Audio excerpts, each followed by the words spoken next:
Well, thankfully, since you were last here, our domestic form has completely recovered and we're in a strong position.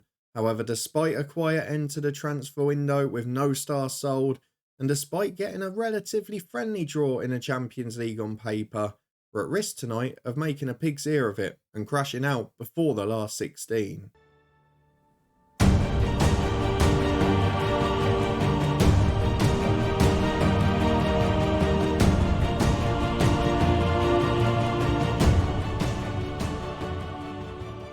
Yes, hello and welcome along to part 75 of the head coach with me, Daniel. We continue our first season with Marseille and we move towards the business end today. It looks like we're going to be comfortably in the top four, but without really threatening the title in Ligue 1. We have recovered from that dismal defeat against Lens in the last episode. We've also kept hold of our stars and kept most people fit, until the weekend's game against Saint Etienne, where an Iliman and Dai, one of the stars of the season, came on and got injured for 4 months within a few minutes. So he's out for the year. I've had to drop Jordan Teze out of the Champions League squad again due to registration rules.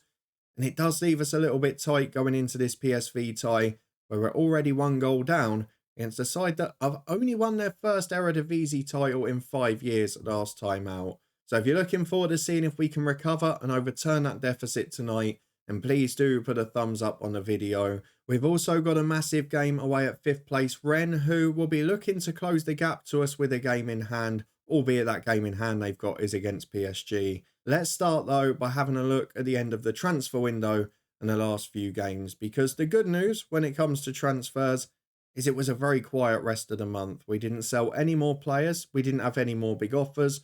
We had those couple who refused to move earlier in the window, but we got away with it aside from that. In terms of ins, it was a very busy deadline day and finish, but pretty much all in the youth team. 4 players in for nominal fees. Franklin Hamann was the first and most expensive from Lille, 750 grand for a 1.5-star ability centre-half. He's okay, might make it, will probably make a profit, but no standout for sure. The second one, Mathis Montiel from Cannes for 200,000. Again, pretty average, but for the youth mentoring groups, a model citizen, which is really important. We've got Ahmed Edmani, who is from Brest for 300 grand. He's fairly professional, he's another centre-half, but no composure, not good on the ball, can't really jump. Don't see him making it, if I'm being honest.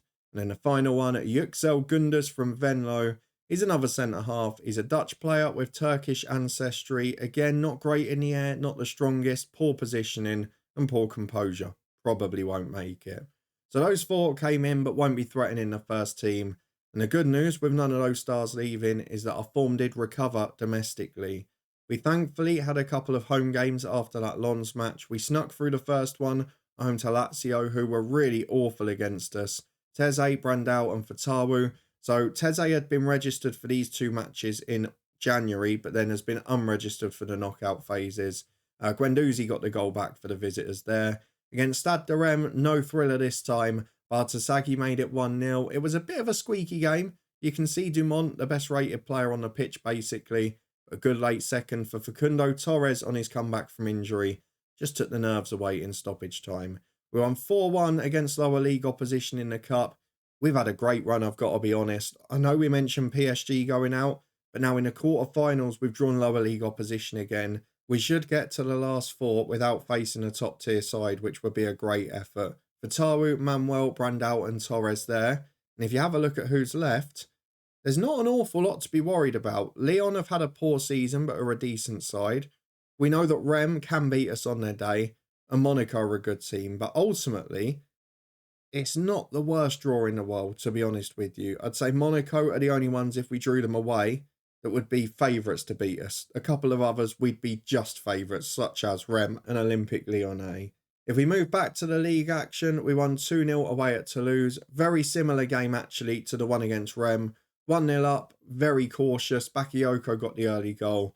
And then a late second from Diaz took away a little bit of the nerves. Moises came off the bench there and did really well in that one early doors. But that was followed by disappointment. And again, I sort of fudged the team selection. I didn't make it right when I got to tired players fatigue, taking people off early enough. I thought I had, and I was planning to play different people, but I judged it wrong. Against PSV, we lost 1-0. We were really poor. And to be honest, Dumont kept us in a tie a bit there. But at home to St Etienne at the weekend, we rotated a lot. Brandao, the backup striker, got 2. Wilson Manuel got a goal himself. And Ignacio Miramon, a player that you may remember the name of, he managed to pop up as well. Really important goal for him. And he featured quite heavily in our Bristol City save last year, which is where you'll recognise that name. We did miss a penalty in that game as well, so it could have been more comfortable. But now it's all about the next 2 games. We've got 5 days between them. We've got most people fit.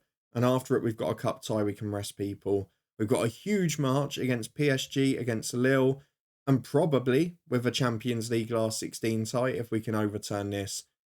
And then going towards the run-in, the final game of the season is Monaco at home. Or it could be that followed by a cup final against the same team. You just never know. Let's get through to the fixtures and see how we get on in this one. It's a huge tie really, because the last 16 is sort of what I was aiming for when the season started. We got into the top half of the playoff round. We've got home advantage second. And just like Benfica in the other tie, we need to make that count tonight. Let's get through the tactical meeting and see if we can. They've not got many world-class talents, but they've got lots of good players. They've just got a really good, well-knit team. So with 67,000 fans in to cheer us on, and with, as you can see here, pretty much a fully fit team, we go into this one pretty optimistic. So a couple of big decisions. I've dropped out Brandao. I've dropped out Fatawu. Vlergraven and Guindo stay on the bench. They normally come in for the Champions League games. I've basically gone as strong as I can get away with fit players. And that means our 11 is Dumont in goal. Bowie and Bartasaghi the fullbacks, with Puyol and Querfeld at centre-half. Diaz and Fratesi the midfield 2. He's actually been really poor since we've come back. And at 32 is just starting to decline a bit, as you can see. Zaragoza and Bakayoko on the wings, with Torres back as the number 10. And then Vitinha up front. I've had a chat with him. He's been rubbish since the winter break. So let's see how he gets on in this one. Will we need Brandao off the bench? Or will we be able to sail through comfortably ourselves? Let's go and see. Well, 2 changes for our visitors, managed by Jakob Niestrup. And we know that the goal scorer's still in there. They've got Namasso about, good players.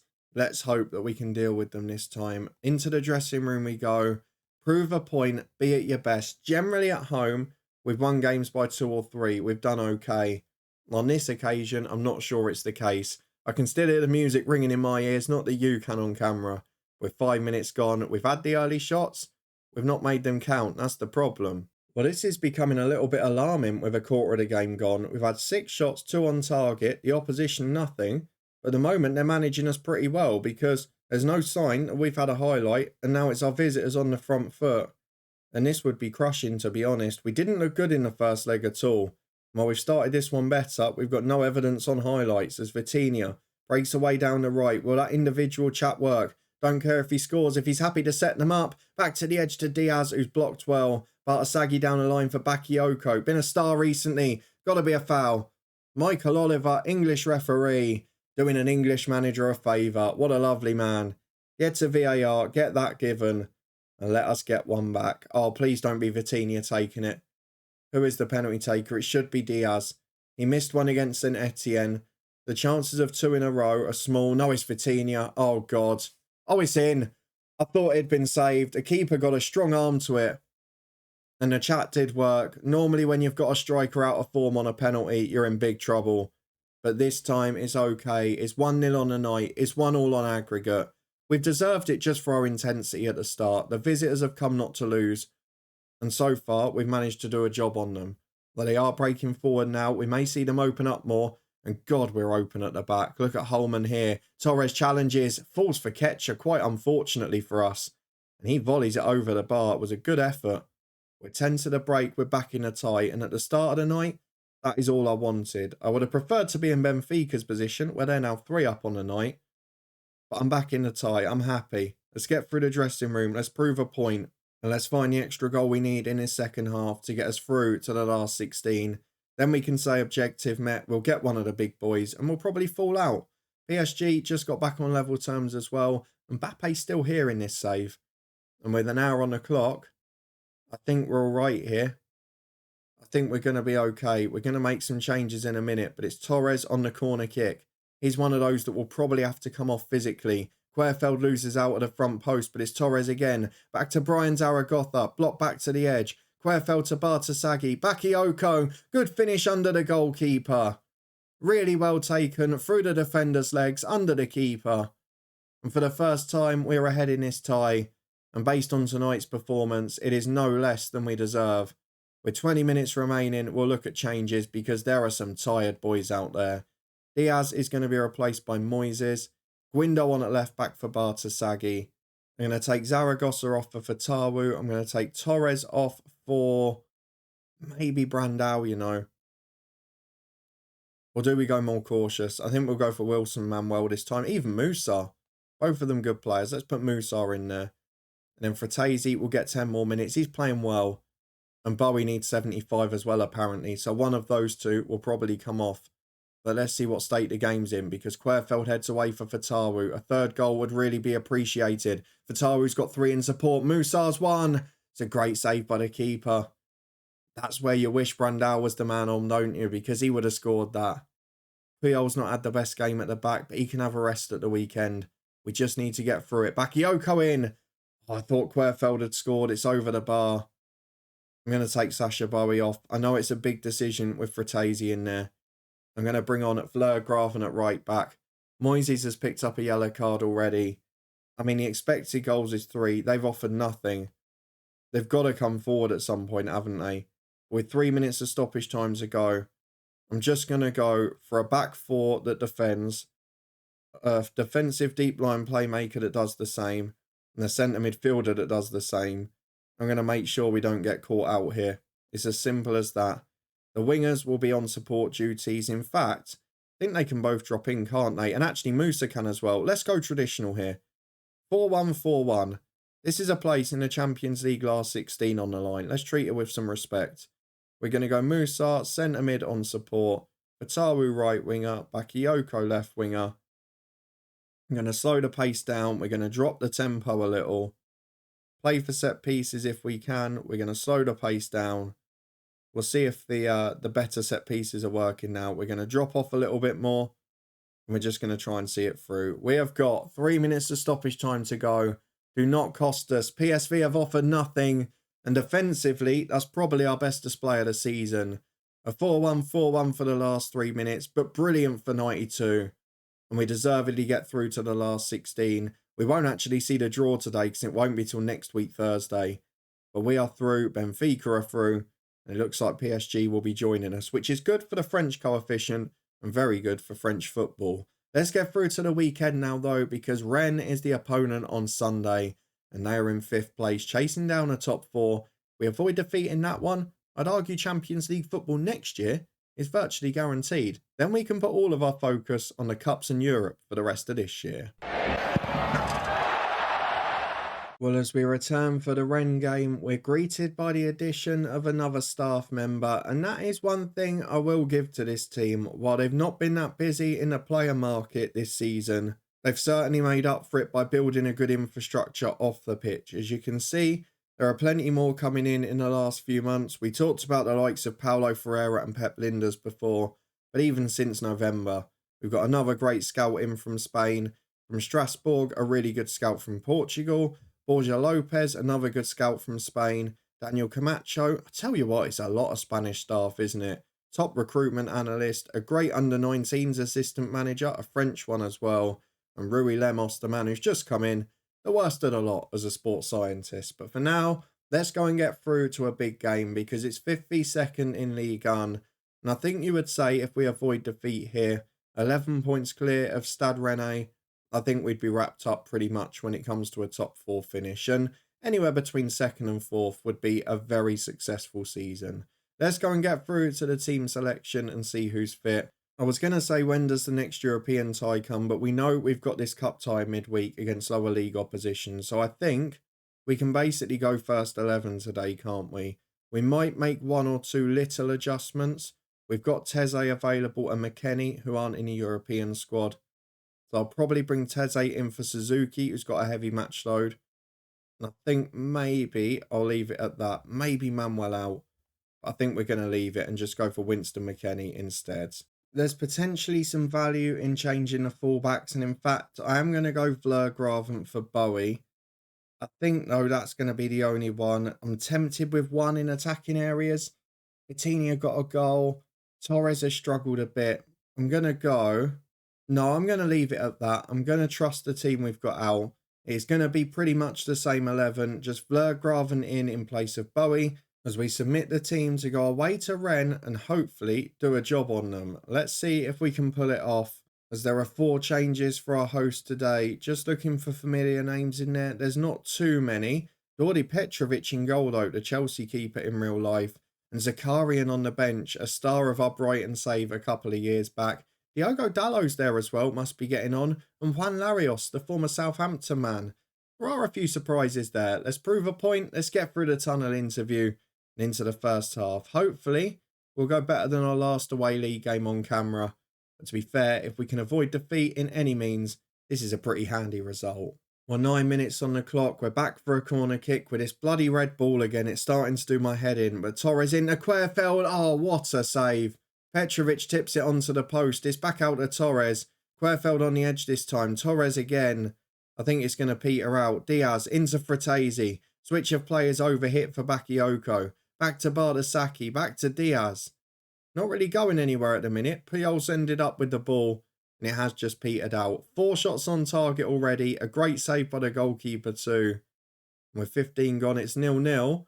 We're perhaps a little unfortunate. But if you remember, this is how the game started against Lens. We should have been 2 up. And then we gave away the ball stupidly in midfield and it cost us.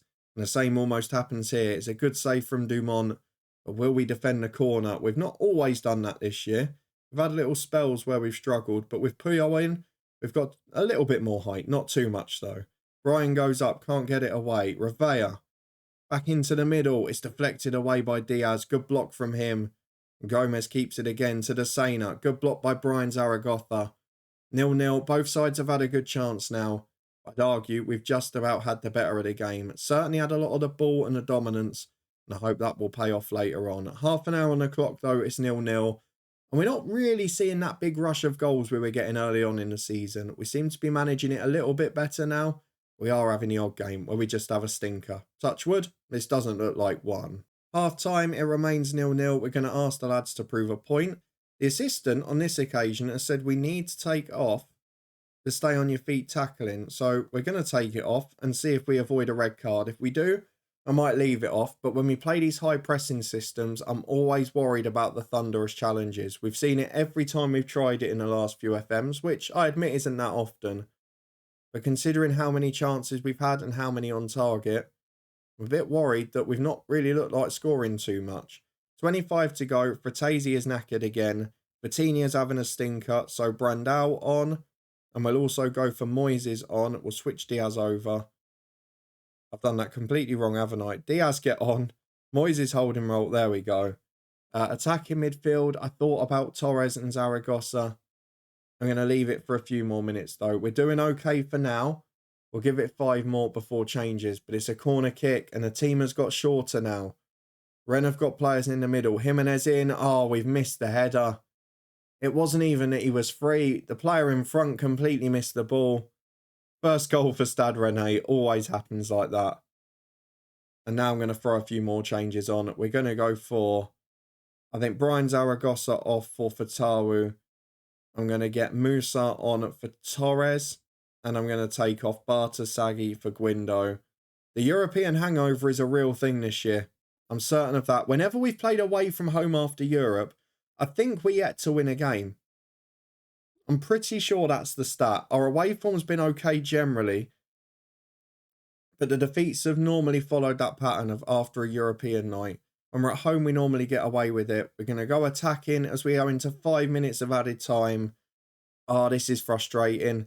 A set piece in a game we've had the better of again. I'm not quite sure how we've lost that one, but it does open up the battle for the top 4 again. And a European hangover away from home. Oh, it's a real thing. Let's go and check that, because I'm pretty sure that's what it is. Again, though, 2 very boring games. We've not really got that thrilling end-to-end stuff that we had at the start of the year. Whether that's us having less energy, whether that's just a lack of quality up front, I don't know. So let's look at our away European games this year. We played away to Manchester City, but then we were at home. We played away to Juve, but then were held at Lille.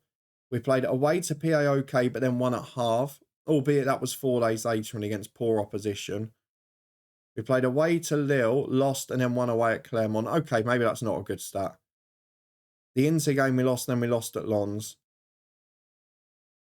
And actually, we've done okay away from home in certain spells. It's just runs of fixtures, isn't it? 2 1-0 away defeats this month, 1 in Europe, 1 in the league, amongst a number of good performances and results. Vitinha's form is a cause for concern. As I said, if we can go on a run in the French Cup, we've reached the last 16 of the Champions League, we should still be in the top 4 of the league. This will be a very good season. I am worried now that we've played a game more than everyone, and we're only 7 and 8 points clear respectively of Monaco and Rennes. So let's have a look at the schedule for when we're going to be back. I mean, I know it's not a game that's going to determine our season because they've run away with it, but it's got to be PSG in the second leg, hasn't it? Because you're all going to want to see us get spanked in 2 games there. We're going to be facing a big boy in the Champions League. If you have a look at the teams that finished in the top 8, we're talking about maybe Girona, maybe Monaco is interesting ones, but other than that, City, Liverpool, Arsenal, Inter, Real Madrid, AC Milan. It ain't going to be easy, folks. We'll see how we get on. If you want to see how we do and you enjoyed this one, an important win in Europe followed by a frustrating defeat at Rennes, then please do put a thumbs up on the video. Do you want me to continue showing you the biggest games away from home against the tough sides, or do you want me to show you a few of the home spankings?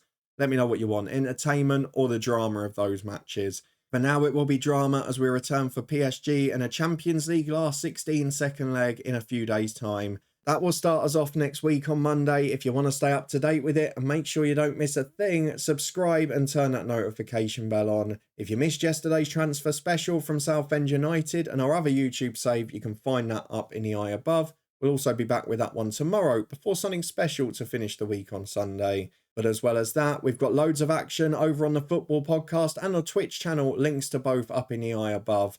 And thank you very much for watching. Your support, as always, is appreciated. Frustration in the league, but also another target met for this year. We're doing okay. It's been a good first season. We've got to keep a level head. Fingers crossed we can push on to the next level. Let's hope we get a lucky draw when we return for the last 16.